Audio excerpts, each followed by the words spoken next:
Bapak Ibu Saudara yang dikasihi oleh Tuhan, Shalom. Apa kabar? Puji Tuhan, semua kita hari ini sungguh karena kasih setia Tuhan, kasih-Nya yang sempurna menopang, memelihara Bapak Ibu para senior dan kita sekalian. Dalam kebaikan-Nya kita dimampukan Tuhan memasuki bulan September. Kita ditolong Tuhan sampai berada di pertengahan bulan ini. Sungguh hanya karena kasih setianya, hanya karena kasih-Nya yang sempurna. Mari kita bersekutu, mari kita memuji Dia, mari kita bersyukur kepada-Nya. Kita naikkan pujian. Kasih yang sempurna telah kami terima dari-Mu ya Tuhan.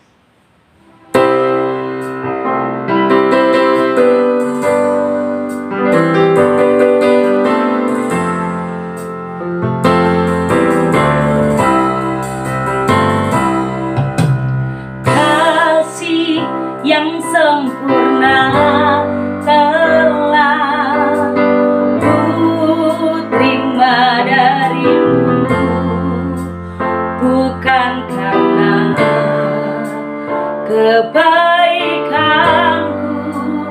hanya oleh kasih karunia-Mu Kau pulihkan aku. Layakkanku untuk dapat memanggil-Mu Bapa kami yang ku cinta.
kami menaikkan syukur, pujian, hormat, kemuliaan, pengagungan hanya kepada Tuhan Yesus Kristus, Allah yang telah menciptakan kami dan Allah yang dengan setia memelihara kehidupan kami.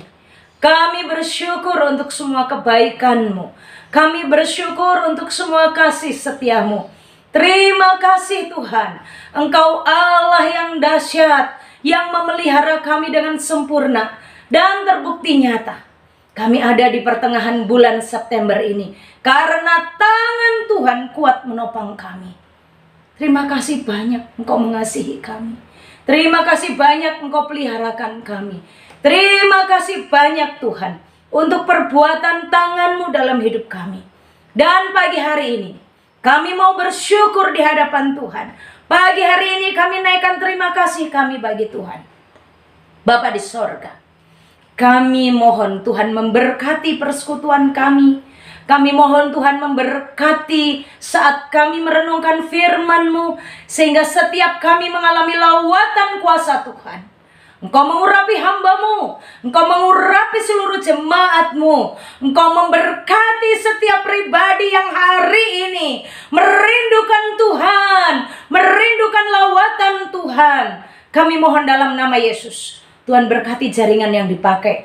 Tuhan, Engkau Allah menjaga kami supaya melalui persekutuan ibadah online ini kami dapat fokus mengarahkan hati kami, pikiran kami kepada suara hati Tuhan. Berkati hamba-Mu yang penuh dengan keterbatasan. Tutup bungkus hamba-Mu, dan setiap kami diberkati oleh Tuhan. Kristus dimuliakan, kami semakin mengenal Tuhan dan semakin mengasihi Tuhan. Demi nama Tuhan Yesus Kristus, kami siap untuk diberkati oleh firman Tuhan. Amin. Bapak Ibu Saudara yang dikasihi oleh Tuhan, bersama-sama hari ini kita akan belajar firman Tuhan yang akan menolong kita, yang akan mengarahkan kita, yang akan membimbing kita.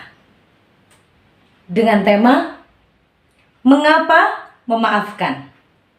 Mengapa memaafkan? Bapak Ibu Saudara yang dikasihi oleh Tuhan, saya akan membacakan untuk kita sekalian firman Tuhan yang akan menjadi dasar perenungan kita pada hari ini. Kolose pasal 3. Kolose pasal 3. Kita akan membacanya dari ayat yang ke-5 sampai dengan ayatnya yang ke-14. Kolose pasal 3 ayat 5 sampai dengan ayat yang ke-14. Demikianlah firman Tuhan. Kolose pasal 3 ayat 5 sampai ayat yang ke-14. Dalam nama Tuhan Yesus Kristus. Karena itu, matikanlah dalam dirimu segala sesuatu yang duniawi, yaitu percabulan, kenajisan, hawa nafsu, nafsu jahat, dan juga keserakahan yang sama dengan penyembahan berhala. Semuanya itu mendatangkan murka Allah atas orang-orang durhaka. Dahulu kamu juga melakukan hal-hal itu ketika kamu hidup di dalamnya. Tetapi sekarang, buanglah semuanya ini, yaitu marah, geram, kejahatan, fitnah, dan kata-kata kotor yang keluar dari mulutmu. Jangan lagi kamu saling mendustai, karena kamu telah menanggalkan manusia lama serta kelakuannya dan telah mengenakan manusia baru yang terus-menerus diperbaharui untuk memperoleh pengetahuan yang benar menurut gambar Khaliknya. Dalam hal ini tiada lagi orang Yunani atau orang Yahudi, orang bersunat atau orang tak bersunat, orang barbar atau orang Skit, budak atau orang merdeka. Tetapi Kristus adalah semua dan di dalam segala sesuatu. Karena itu, sebagai orang-orang pilihan Allah yang dikuduskan dan dikasihinya, kenakanlah belas kasihan, kemurahan, kerendahan hati, kelemah lembutan, dan kesabaran. Sabarlah kamu seorang terhadap yang lain, dan ampunilah seorang akan yang lain apabila yang seorang menaruh dendam terhadap yang lain. Sama seperti Tuhan telah mengampuni kamu, kamu perbuat jugalah demikian. Dan di atas semuanya itu kenakanlah kasih, sebagai pengikat yang mempersatukan dan menyempurnakan. Bapak Ibu Saudara yang dikasihi oleh Tuhan, Tuhan Yesus menolong kita untuk memahami hidup ini mengapa memaafkan. Bapak Ibu Saudara yang dikasihi oleh Tuhan, dalam kehidupan hari lepas hari, berbicara tentang kesalahan, ada sebuah tulisan yang menarik yang saya pikirkan dan ini ada dalam kehidupan kita, yaitu orang yang melakukan kesalahan dan orang yang memberikan pengampunan atau yang memaafkan. Bapak Ibu Saudara yang dikasihi oleh Tuhan, dalam kehidupan sehari-hari, manusia melakukan kesalahan. Itu adalah hal yang biasa, hal yang manusiawi. Jika manusia itu mampu melakukan kesalahan, jika manusia itu melakukan tindakan kesalahan, itu adalah hal biasa. Itu manusia biasa melakukannya. Berikutnya, jika ada manusia yang mengetahui kesalahan itu, jika manusia itu mengetahui bahwa dirinya melakukan kesalahan, itu adalah manusia yang cerdas. Itu tindakan orang yang cerdas, mengetahui bahwa dirinya melakukan kesalahan. Kenyataan yang berikutnya, orang yang mengakui kesalahan. Mengakui kesalahan adalah tindakan manusia yang berani dan rendah hati. Karena tidak semua orang tahu dirinya melakukan kesalahan, tapi tidak mau mengakui kesalahannya. Dia hanya cukup menjadi manusia yang cerdas, mengetahui bahwa dirinya salah. Tapi orang yang melakukan kesalahan dan mengetahui dirinya melakukan kesalahan, serta berani mengakui kesalahannya, dia adalah manusia yang berani dan rendah hati. Ada lagi sebuah kenyataan tentang tindakan memperbaiki kesalahan itu. Saat seseorang tahu dirinya melakukan kesalahan, dia mengerti dirinya melakukan kesalahan, berani mengakui kesalahannya itu, dan dia berpikir bahwa dia tidak akan mengulanginya lagi. Dia memperbaiki kesalahannya itu. Ini adalah sikap tindakan hidup manusia yang bijaksana. Manusia yang bijaksana, manusia yang berhikmat adalah manusia yang tahu tentang kesalahannya itu, berani mengakui kesalahannya itu, dan dia tidak berhenti di situ, tapi dia memperbaiki kesalahan-kesalahan yang dia sudah lakukan.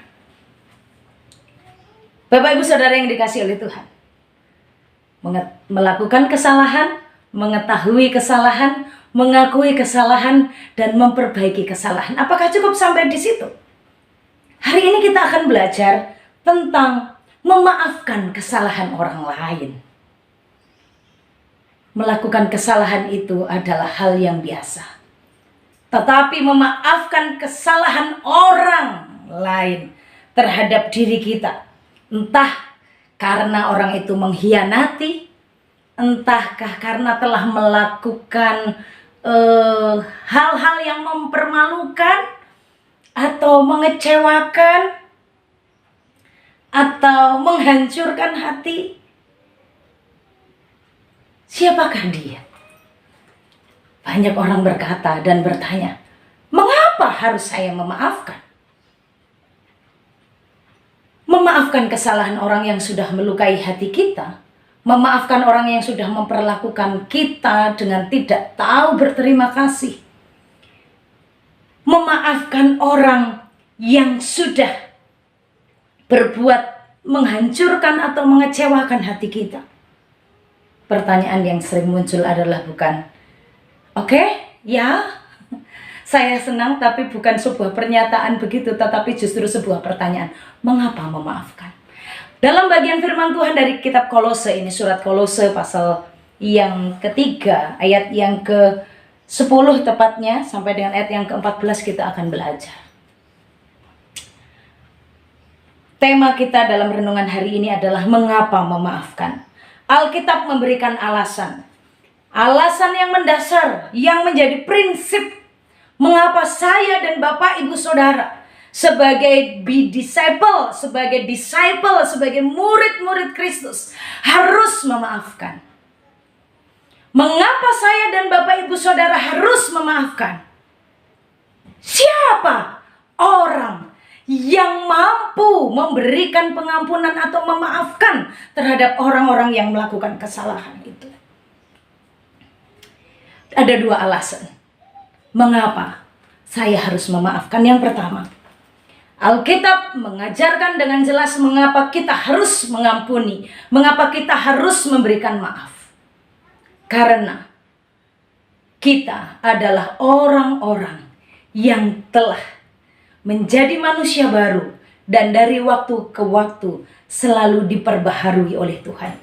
Mari kita perhatikan dalam ayatnya yang ke-10 Bapak Ibu. Dan telah mengenakan manusia baru yang terus-menerus diperbaharui untuk memperoleh pengetahuan yang benar menurut gambar Khaliknya. Sebagai ayat referensi 2 Korintus pasal 5 ayat yang ke-17. 2 Korintus pasal 5 ayat yang ke-17. Saya akan bacakan untuk kita, demikian firman Tuhan.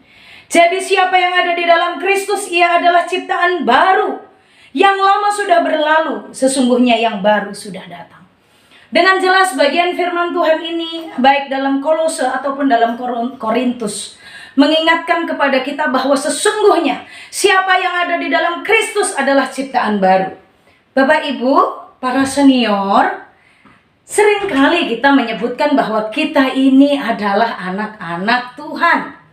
Kalau kita ini adalah anak-anak Tuhan, berarti dan bukankah Tuhan itu Bapa kita? Bapa yang menjadi teladan dalam tanduk dan tindakan. Bapa yang menjadi contoh dan panutan dalam hidup kita. Inilah sabda Bapa di sorga bagi saya dan Bapak Ibu senior sekalian, dan bagi kita semuanya. Kenapa saya harus memaafkan? Karena bagian ini mengingatkan karena kita di dalam Kristus yang menjadi anak-anak Tuhan ini telah menjadi manusia baru, dan tidak hanya berhenti menjadi manusia baru, tetapi dari hari ke hari, day by day, terus menerus, continue, kita diperbaharui. Manusia yang diperbaharui, orang-orang yang telah diperbaharui dahulunya itu manusia lama, perangainya, tindakannya itu manusia lama. Dahulu bapaknya adalah kejahatan, bapaknya adalah iblis. Tetapi setelah di dalam Kristus yang menjadi Bapa kita adalah Tuhan Yesus, yang menjadi contoh, yang menjadi teladan dalam hidup kita. Apa yang Bapa telah lakukan, itulah yang harus kita lakukan. Apa yang Bapa ajarkan, itulah yang anak-anaknya lakukan. Bukankah kita menyebut Tuhan itu bukan hanya sekedar Bapa, tapi Tuhan juga adalah guru kita. Guru pribadi yang digugu dan ditiru. Pribadi yang perkataannya kita dengarkan dan kita pegang. Pribadi yang perkataannya, pengajarannya bukan hanya dipegang tapi terus-menerus diingat dan menjadi pegangan. Guru, perkataannya, sabdanya digugu. Dan juga seluruh tingkah lakunya ditiru. Yesus Kristus dalam hidupnya telah memberikan pengampunan kepada orang-orang yang mengejek dia saat dia tergantung di atas kayu salib. Yesus Kristus telah memberikan pengampunan itu. Dan Tuhan katakan, di dalam Kristus kita bukan hanya menjadi manusia baru, tetapi diperbaharui. Mari kita perhatikan. Jemaat Tuhan yang ada di Korintus, ataupun jemaat Tuhan yang ada di Kolose, yang disebut sebagai orang-orang dalam Kristus dan menjadi ciptaan baru. Bapak Ibu, kalau kita memperhatikan dalam bagian awal surat Kolose ini dijelaskan demikian. Dari Paulus, Rasul Yesus Kristus oleh kehendak Allah, dan Timotius saudara kita, kepada saudara-saudara yang kudus dan yang percaya dalam Kristus di Kolose. Yang percaya dalam Kristus, orang-orang yang percaya dalam Kristus ini yang disebut sebagai manusia baru. Dan di dalam Kolose pasal 3 bukan hanya disebutkan dia sudah menjadi manusia baru yang menanggalkan karakter dan perangai manusia lama, tapi dikatakan dalam ayat yang ke-10 mengenakan manusia baru yang terus-menerus diperbaharui. Tidak hanya berhenti pada saat gini, aku terima Yesus, percaya Yesus, siap, melangkah satu langkah. Sekarang aku ada di manusia baru. Cukup di sini? Alkitab dengan jelas mengatakan manusia baru itu hari demi hari diperbaharui oleh Tuhan. Hari demi hari diperbaharui, dibuat jadi baru, dan terus-menerus dijadikan baru oleh Tuhan. Saat Bapak Ibu Saudara percaya kepada Tuhan Yesus Kristus, kita menjadi manusia baru. Tapi tidak berhenti di situ, hari demi hari Tuhan memberikan firman-Nya. Ada firman hari ini, ayo mengampuni. 1 tahun ke depan lagi Tuhan juga memberikan perintah, ayo mengampuni. 2 tahun lagi, atau 3 bulan lagi, atau 4 bulan lagi, bahkan dari hari ke hari itu selalu ada firman yang memperbarui hidup kita. Bapak Ibu, para senior, Bapak Ibu Saudara, murid-murid Kristus, Tuhan mengingatkan kepada kita bahwa saat kita percaya, kita mengundang Tuhan Yesus Kristus. Orang yang percaya itu bukan hanya mengenal Yesus, tapi sungguh-sungguh dengan perkataannya mengambil satu langkah, satu momen dalam hidupnya, pernah mengundang Tuhan Yesus Kristus tinggal di dalam hatinya, tinggal menjadi Tuhan dan Juru Selamat dalam hidupnya. Jangan bangga jika engkau berkata, aku percaya, tetapi secara tindakan dan perkataan tidak pernah mengundang Tuhan Yesus tinggal di dalam hatimu. Engkau hanya hidup sebagai orang yang mengenal Yesus, tapi Yesus tidak pernah ada di dalam hatimu. Kenapa? Karena engkau tidak pernah melakukan undangan itu dalam hidupmu. Bapak Ibu Saudara, Yesus Kristus engkau ketahui, Yesus Kristus engkau kenal, tapi saat dia belum engkau undang di dalam hatimu, dia belum berkarya di dalam hidupmu, karena engkau hanya memanggil-manggilnya saja dari jauh.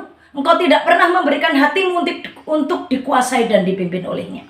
Manusia baru itu mengundang Tuhan Yesus Kristus dalam hidupnya, dan dari hari ke hari itu Roh Kudus Allah melalui firman-Nya itu memperbaharui. Memperbaharui itu sama seperti menjadikan baru, merenovasi terus-menerus. Bapak Ibu, ada sebuah contoh yang mungkin sudah lama dan juga pernah atau sering kita dengar. Saat Tuhan Yesus itu masuk ke dalam ruang hati kita, ruang hati kita itu seperti sebuah rumah yang ada tempat-tempatnya, ada petak-petaknya. Ada orang yang mengizinkan Tuhan Yesus itu hanya di ruang tamunya saja, hanya di bagian tertentu saja. Maksudnya apa? Ya Tuhan bolehlah mengatur kehidupan saya, tapi jangan kehidupan pernikahan saya, jangan kehidupan saya bersama pasangan saya, itu urusan saya Tuhan. Tuhan ya cukup sajalah berfirman tiap hari, memberikan firman tiap hari, mengingatkan saya untuk berdoa, boleh Tuhan. Tapi Tuhan gak usah singgung-singgung kalau saya ini sakit hati dengan pasangan saya ini sakit hati dengan saudara saya ini sakit hati dengan menantu saya ini sakit hati dengan anak saya sakit hati, mereka sudah saya besarkan, tapi sudah besar, sudah berumah tangga, lupa sama orang tua. Di masa pandemi gak pernah datang karena takut ketularan atau takut menulari, tapi mbok ya telepon pun juga tidak. Saya sakit hati, saya kecewa, dan saya tidak akan memaafkan. Tuhan ingatkan saya saja untuk hal berdoa atau hal yang lain. Tapi kalau hal mengampuni, jangan dululah Tuhan. Itu sama seperti contoh bahwa Tuhan itu kita undang hanya dalam ruang tamu. Tapi Tuhan gak usah otek-otek ruang kamar saya. Ruang kamar saya itu privasi, ruang pribadi saya Tuhan. Padahal Tuhan tahu, di ruang kamar tidur kita itu sedang terjadi kebocoran. Dan kalau hujan lebat bisa banjir, dan kita bisa menjadi bermasalah. Tuhan tahu bagian-bagian mana yang tidak baik, dan Tuhan akan merenovasi. Tiap-tiap hari Tuhan memperbaiki, tiap-tiap hari Tuhan memperbaiki ruang hati kita, dan Tuhan berkata, saya saat mempersiapkan bagian ini, saya diingatkan oleh Tuhan. Saya rasa saya sudah cukup mengampuni Tuhan. Tapi ada yang lain yang Tuhan mau proses, Tuhan kasih lagi yang lebih menyakitkan. Tuhan kasih lagi yang lebih mempermalukan. Tuhan kasih lagi yang lebih berat. Karena Tuhan ingin terus memperbaharui. Tidak cukup berhenti sampai di sini. Tuhan terus menerus memperbaharui. Dan Tuhan mau katakan, alasan mengapa kita harus memaafkan. Karena di dalam Kristus kita bukan hanya sekedar manusia baru, tapi Tuhan terus menerus memperbaharui kita dari waktu ke waktu. Jadi manusia yang mampu memaafkan kesalahan orang lain, itulah manusia yang telah memberikan dirinya diperbaharui dari hari ke hari di dalam Kristus. Jika saya dan Bapak Ibu telah menerima pembaharuan dari hari ke hari, mari kita terus belajar dari hari ke hari untuk memberikan pengampunan, untuk memaafkan. Karena kita telah diperbaharui dari waktu ke waktu. Tuhan tidak hanya memperbaharui kita di awal-awal waktu dulu bertobat, tapi dari waktu ke waktu Tuhan terus memproses kita menjadi manusia yang semakin serupa dengan Kristus. Yang kedua, yang terakhir, mengapa kita memaafkan? Mengapa saya harus memaafkan? Bukan hanya karena kita ini manusia baru yang dari waktu ke waktu hati kita diperbaiki oleh firman. Dari waktu ke waktu kita sudah belajar merenungkan firman, dan Tuhan ingin kita terus memberikan pengampunan. Karena tiap-tiap hari Tuhan mengingatkan dan menegur kita, memperbaharui hati kita. Tapi yang kedua, karena Kristus telah mengampuni kita, maka kita harus memberikan pengampunan. Karena Kristus telah memaafkan kita, maka kita seperti Dia memberikan pengampunan itu. Mari kita perhatikan dalam bagian firman Tuhan ini, ayat yang ke-13. Dari Kolose pasal 3, ayat yang ke-13. Sabarlah kamu seorang terhadap yang lain, dan ampunilah seorang akan yang lain apabila seorang menaruh dendam terhadap yang lain. Sama seperti Tuhan telah mengampuni kamu, kamu berbuat jugalah demikian. Bapak Ibu Saudara yang dikasihi oleh Tuhan, perintah untuk mengampuni, perintah untuk memaafkan, bukan hanya sebuah perintah yang indah didengar, tapi perintah ini sangat sulit dan berat dilakukan. Tapi kita harus berjuang dan kita harus belajar. Kenapa? Karena sebagai murid Tuhan mengingatkan kita, seperti Tuhan telah mengampuni kamu, kamu perbuat jugalah demikian. Seperti Tuhan memaafkan kamu, Lestari, seperti Tuhan telah menghapuskan dosa-dosamu, Lestari, maka kamu harus mengampuni. Bapak Ibu Saudara yang dikasihi oleh Tuhan, saya rasa manusia yang terluka, manusia yang terhianati, manusia yang dikecewakan, manusia yang menjadi hancur hati, itu adalah hal biasa. Karena dalam hidup kita ketemu dengan orang-orang yang membuat sakit hati kepada kita. Tapi bagian firman Tuhan ini indah banget. Kita diingatkan oleh Tuhan, kamu harus mengampuni seperti Tuhan telah mengampuni kamu. Seperti Tuhan telah mengampuni kamu. Seperti apa? Contoh apa yang dipakai oleh Tuhan untuk kita bisa mengampuni sesama kita? Untuk kita bisa mengampuni anak kita, mengampuni menantu kita, mengampuni rekan kerja kita, mengampuni sahabat kita, mengampuni saudara kita yang telah mengecewakan, yang telah mengkhianati, yang telah menghancurkan, yang telah mempermalukan. Apa? Contoh seperti apa Tuhan? Tuhan pakai contoh dirinya sendiri. Seperti aku telah mengampuni kamu. Bagian firman Tuhan katakan, Tuhan Yesus Kristus mengampuni kita ketika kita masih berdosa. Tuhan mengasihi saya dan Bapak Ibu Saudara itu ketika kita nggak ingat Tuhan, ketika kita nggak setia sama Tuhan, ketika kita jauh dari Tuhan, ketika kita cari penghiburannya kepada yang lain. Tapi Tuhan itu luar biasa. Bapak Ibu Saudara yang dikasih oleh Tuhan, beberapa waktu ini saya sedang merenungkan betapa dahsyatnya Tuhan itu memberikan pengampunan. Tuhan itu memberikan pengampunan, itu artinya Tuhan itu memberikan hadiah, menyerahkan suatu anugerah, memperlakukan dengan murah hati dengan menyerahkan atau melepaskan, menghapuskan surat hutang. Dosa-dosa yang mengecewakan hatinya. Bayangkan saja, Tuhan yang menciptakan tubuh kita dengan begitu amat sangat baik. Tapi seringkali kita nggak percaya sama Tuhan. Seringkali kita minder. Seringkali kita menganggap diri kita ini tidak layak. Tubuh kita ini jelek. Kok bodiku seperti ini? Seringkali kita merendahkan karya Allah yang sudah sungguh amat baik itu. Kadangkala dan sering kita juga mengeluh. Kenapa aku terlahir dari keluarga yang seperti ini? Kita marah sama Tuhan. Padahal Tuhan punya rencana indah di situ.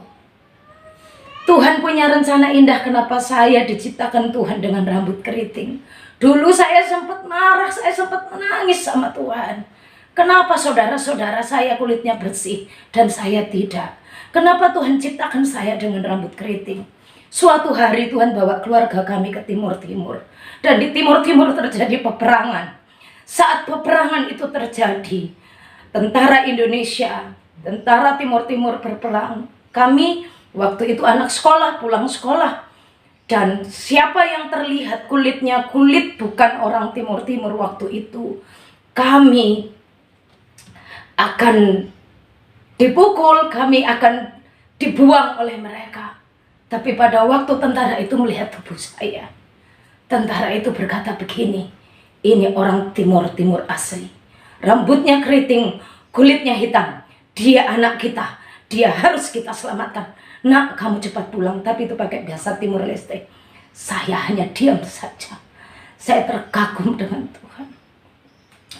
Waktu saya menolak ciptaan Tuhan, waktu saya tidak terima dengan apa yang Tuhan berikan, Tuhan mengampuni saya. Tuhan tidak pernah membatalkan kelahirannya di bumi ini. Melihat manusia-manusia seperti saya, manusia-manusia yang menolak dia. Tuhan tidak pernah membatalkan karya salibnya. Dia tetap mau mati di atas kayu salib. Sekalipun kadang kita menganggap doa itu remeh. Sekalipun kadang kita nggak tahu berterima kasih dengan berkat-berkat Tuhan. Sudah ada makanan, tapi kita masih menginginkan yang lain. Seandainya rumahku itu besar, seandainya uangku itu banyak, seandainya aku bisa makan ini. Padahal di depan kita Tuhan sudah cukupkan dengan apa yang ada. Seringkali kita mengeluh, tapi Kristus tidak pernah membatalkan karya salibnya.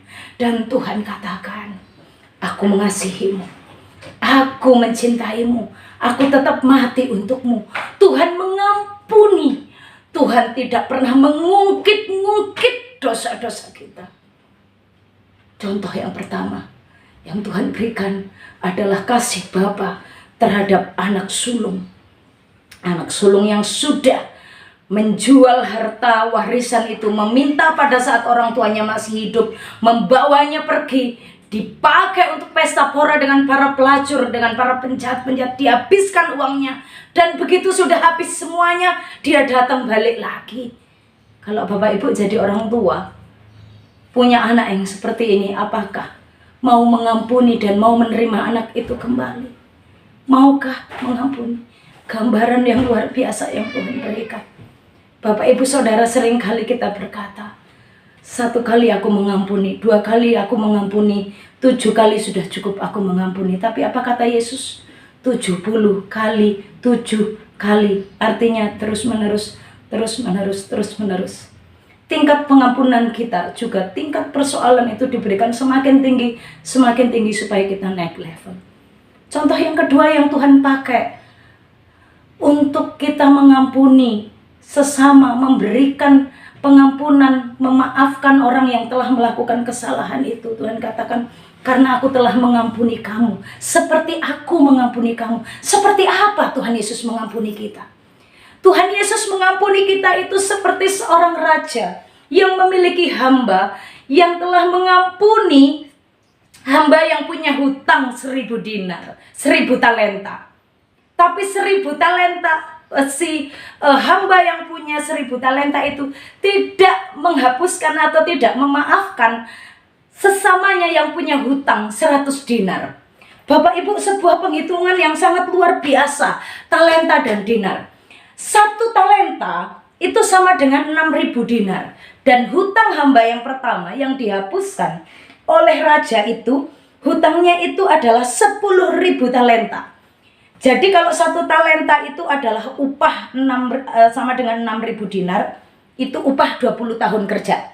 Ya, 1 talenta itu adalah upah 20 tahun bekerja karena 6.000 dinar. 6.000 dinar. 1 dinar upah 1 hari. Jadi kalau 6.000 dinar anggaplah upah dalam 20 tahun bekerja. Ya, 6.000 dinar. Dan kalau hutangnya 10.000 talenta, 10.000 talenta, 1 talenta itu 20 tahun bekerja. Kalau 10.000 talenta, itu dalam perhitungan kotornya sekitar 200.000 tahun dia bekerja. Sanggup hidup segini?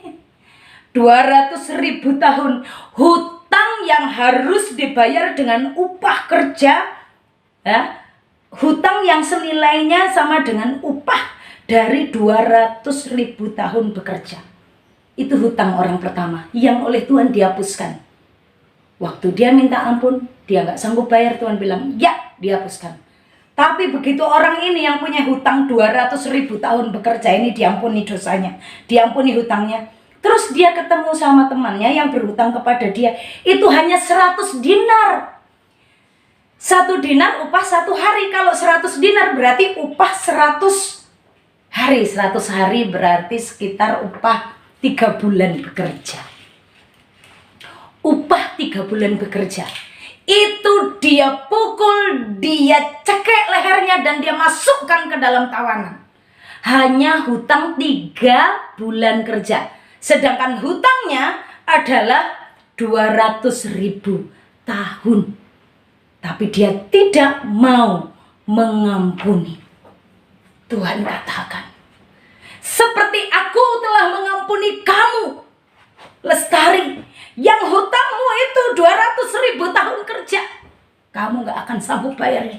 Aku hapuskan. Sekarang ada orang yang menyakiti hatimu, ada orang yang mengecewakanmu, ada orang yang gak tahu berterima kasih kepadamu, ada orang yang buat hatimu hancur, ada orang yang merendahkan kamu, ada orang yang gak memperhitungkan kamu, ada orang yang merendahkan hidupmu, ada orang yang meremehkan kamu. Kamu tetap marah, kamu tetap geram, kamu tetap dendam. Berikanlah maaf kepada kesalahannya. Berikanlah maaf kepada kesalahannya. Berikanlah maaf kepada kesalahan orang yang sudah mengecewakanmu. Karena aku telah menghapuskan hutangmu dengan tidak menghitung-hitung, dengan tidak membangkit-bangkit. Aku telah mengampuni kamu. Berikanlah pengampunan kepada saudaramu. Berikanlah pengampunan kepada menantumu. Berilah pengampunan kepada tetanggamu. Berilah pengampunan kepada orang yang menghina nama baikmu, kepada orang yang menginjak-injak harga dirimu. Berikanlah pengampunan. Aku telah mengampuni kamu, seperti aku telah mengampuni kamu. Ampunilah. Bapak Ibu Saudara, 100 dinar, upah 3 bulan. Sama seperti kesalahan-kesalahan orang lain terhadap diri kita. Mungkin mereka bersalah 5, 10 kali, atau 30 kali, atau mungkin 100 kali bersalah dalam hidupnya. Tapi kita telah melakukan kesalahan dan dosa seperti orang yang berhutang 200.000 tahun kerja, atau yang berhutang 10.000 talenta. Kristus telah menghapuskan surat hutang itu dengan kuasa darahnya. Dan Tuhan mengingatkan perbandingan yang sedemikian tiada taranya. Upah 200.000 tahun dengan upah 3 bulan kerja. Bapak Ibu Saudara yang dikasihi oleh Tuhan, manusia yang mengampuni, memaafkan kesalahan orang lain adalah orang yang telah menerima pengampunan dari Tuhan Yesus Kristus. Manusia yang sanggup memaafkan dan mau memberikan pengampunan kepada sesamanya adalah orang yang telah menjadi manusia baru dan terus-menerus diperbarui oleh Tuhan. Dan yang kedua, manusia yang mau memberikan pengampunan kepada sesamanya adalah orang yang telah menerima pengampunan dari Tuhan. Bukti jika saya dan Bapak Ibu Saudara telah menerima pengampunan dari Tuhan yang begitu luar biasa. Kita menerima pengampunan dari Kristus yang menjadikan kita sebagai manusia baru. Dan dari hari ke hari Dia memberikan firman yang memperbarui kita. Melalui persekutuan-persekutuan di Komisi Usia Emas, melalui firman Tuhan dalam persekutuan, doa, dalam ibadah tiap minggu, dalam renungan tiap hari, memulai hari bersama dengan Tuhan. Dari hari ke hari, Tuhan terus memperbarui kita. Mari kita memberikan pengampunan. Mari kita memaafkan. Mari kita mengampuni. Karena kita telah dijadikan manusia baru yang terus diperbaharui. Dan kita telah menerima pengampunan yang luar biasa besar daripadanya. 10.000 talenta, upah 200.000 tahun bekerja itu, hutang yang sebesar itu Tuhan telah hapuskan. Tuhan telah bayar lunas dengan kuasa darahnya. Mari kita teladani hidup Bapa, pengajaran Bapa, dan mari kita lakukan apa yang Sang Guru sabdakan bagi kita. Tuhan Yesus memberkati kita semuanya. Firman Tuhan telah menolong kita, membimbing kita, mengarahkan kita pada hari ini untuk kita hidup memaafkan. Mengapa kita harus memaafkan? Karena Kristus telah terlebih dahulu mengampuni kita. Dan yang kedua, karena Kristus telah menjadikan kita manusia baru. Manusia baru yang hidup di dalam kasih. Berbuah kasih. Kasih itu mengampuni. Kasih itu panjang sabar. Kasih itu memaafkan. Mari kita naikkan pujian.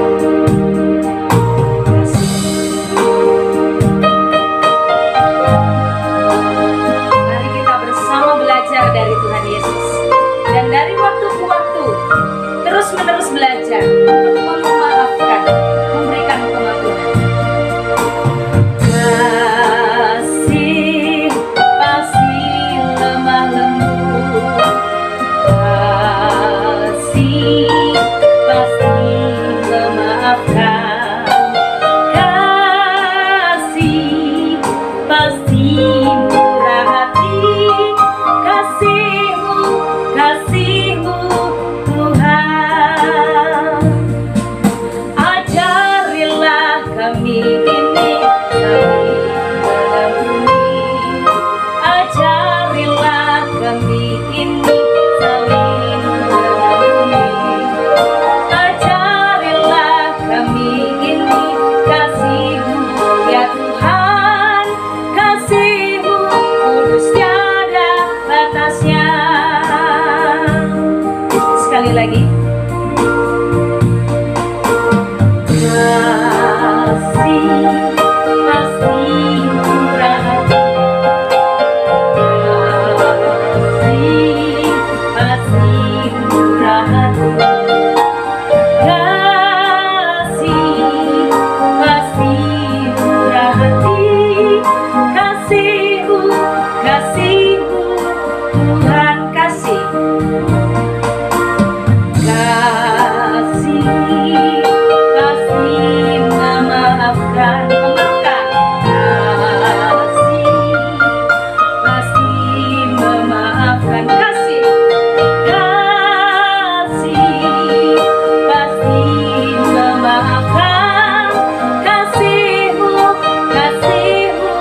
sama-sama berdoa di hadapan Tuhan. Datang di hadapan Dia, Allah yang telah mengasihi kita, Allah yang telah mengampuni kita. Kita minta ampun di hadapan Tuhan. Kita mohon pengampunan daripadanya. Kalau sampai hari ini dalam hati kita belum bisa memberikan pengampunan, karena memang mengampuni itu tidaklah mudah. Mengampuni itu bukan sekedar teori. Jika hati kita telah terluka, jika hati kita telah terbelah ataupun pecah, mari hari ini kita datang di hadapan Tuhan. Kita bawa nama-nama orang yang telah melukai kita, dan kita minta supaya Tuhan mengampuni mereka. Dan kita minta kepada Tuhan, kuatkan aku mengampuni orang ini Tuhan. Kuatkan aku mengampuni orang yang sudah mengecewakanku. Kuatkan aku untuk mengampuni orang yang sudah melukai hatiku. Sebutkan namanya di hadapan Tuhan. Bawa namanya di hadapan Tuhan. Ajarilah kami ini saling mengampuni. Ajarilah kami ini saling memaafkan. Ajarilah kami ini kasih-Mu ya Tuhan. Kasih-Mu kudus tiada batasnya. Ajarilah kami ini saling mengampuni. Ajarilah kami ini saling memaafkan. Ajarilah kami ini kasih-Mu ya Tuhan. Kasih-Mu kudus tiada batasnya. Kasih-Mu kudus tiada batasnya. Kasih-Mu kudus tiada batasnya. Bapa di sorga, kami mengucap syukur untuk firman-Mu hari ini. Tuhan mengajar kami untuk kami memaafkan. Bertahun-tahun kami menjadi orang Kristen, bertahun-tahun kami mengikut Tuhan. Dan Engkau mendapati kami, Engkau mengerti isi hati kami. Jikalau sampai hari ini hati kami masih kami isi dengan orang-orang yang telah melukai hati kami, kami masih sulit dan berat melepaskan mereka, memberikan pengampunan kepada mereka. Sebab itu sangat berat bagi kami.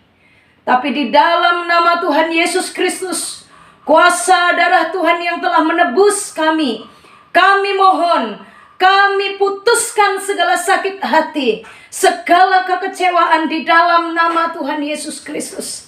Hari ini kami mau memberikan pengampunan. Hari ini kami mau memaafkan. Karena kami diingatkan siapakah diri kami sendiri di hadapan Tuhan. Bapa di sorga, dalam nama Tuhan Yesus Kristus, terpujilah nama-Mu ya Tuhan. Kami mengucap syukur untuk firman-Mu. Saat ini kami bersama-sama berdoa, bersyafaat di dalam nama Tuhan Yesus Kristus. Kami berdoa untuk para pengurus usia Mas Edelweiss GKKAI Sidoarjo. Kami berdoa dalam nama Tuhan. Para pengurus kiranya ditolong oleh Tuhan, diberkati Tuhan, didampingi oleh Tuhan. Bersama-sama dengan mereka Engkau Allah menolong mereka melewati pergumulan, melewati hari-hari hidup mereka. Kuasa darah Yesus, kuasa Allah Tritunggal memberkati, mengurapi para senior. Dalam pelayanan yang ada, para pengurus diberkati oleh Tuhan. Kami berdoa di dalam nama Tuhan Yesus Kristus. Kami mohon Tuhan menolong. Kami mohon Tuhan memberkati. Kami memohon Tuhan menyertai aktivitas yang mereka lakukan hari ini. Tuhan berkati, Tuhan topang kehidupan keluarga mereka, anak cucu mereka. Tuhan sertai, Tuhan berkati. Jika mereka ada yang bergumul untuk keluarga mereka, yang karena kondisi kurang sehat atau karena sakit, demi nama Tuhan Yesus Kristus, Tuhan memberkati.